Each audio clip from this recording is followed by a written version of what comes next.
There are a lot of legends in this great land of ours, enough for you to listen to for hours and hours. But here's a story that I've told once or twice, and I'd love to tell again, about a factory man from the East by the name of Len Pellaton.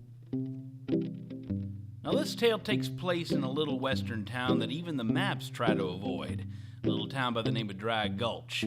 There the water was as scarce as gold, but the townsfolk were as friendly as the rocks were old.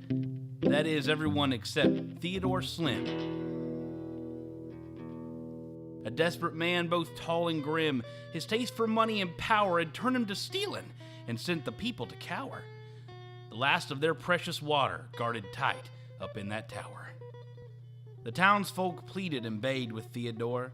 He would just laugh, their cries ignored. "Slim, please give us some water, we're on the brink. We'll die of thirst if we don't get something to drink."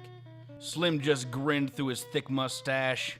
"I'll take $1 for each cup of water. That's right, water for cash." With Slim in control of the water, what were they all to do? Won't someone stop him? Someone brave? Someone must. But who? It was then, over the horizon, that a cloud appeared, a sight that was seldom seen. Old Slim just sat back and leered. A mighty roar pierced the air, and everyone turned to stare. Then it appeared, a vision of mist and metal. Its hide was hard and black like a kettle. The horse raised its head, a shaft of steam shot from his nostrils. Seemed this steed was at full throttle. Then a voice said, "Whoa, Bolt, don't scare these nice folk." On top of the mount was a rider. He was strong and lithe. They've never seen anything finer. His muscles were coiled and knotted like vine, but his eyes were soft and very kind. "Could I get some water for gentle Bolt? He's really kind. Sorry for the jolt. His boilers have emptied and went bone dry. Please give us some water as fresh as blue sky." Slim approached the foreign man, his eyes narrow and deadly black. "Listen, you freak, turn this thing around and head on promptly back." "My name is Len Pellaton, and I'm a factory man from the East, and I can tell by the look in your eye I'm gonna like you the least." Slim pulled at his belt, making sure that Len saw the silver gun at his side. "I'm gonna pretend you never said that. Now to your steed and ride." But Len stood still with his feet in the dirt. "Don't yell too loud, friend, you might rustle your skirt." Slim's face turned red, with his veins popping out. "I'll kill you where you stand, you cocky lout!" "Whoa now, princess, don't get too upset. I only want water, and then I'll leave with no regret." Theodore Slim tapped on his gun and racked his bad brain. "My water's too good for you. I'll blow you back from where you came." Len just laughed, with a gleam in his eye. "Now it seems that fighting is nigh, but I sure would like to choose the way I die." Slim agreed. "Sure, choose the way you plan to expire. Hell's flames for you grow eager and higher." "I don't have a gun, nor a knife or an axe. These are the truth, son, these are the facts." Then the schoolmarm stepped forward. "I have another way for men to fight, and possibly avoid a bloody sight." "Then this other way it will be," Slim spat. Len grinned. "How could I argue with that?" The schoolmarm smiled and gave a little wink.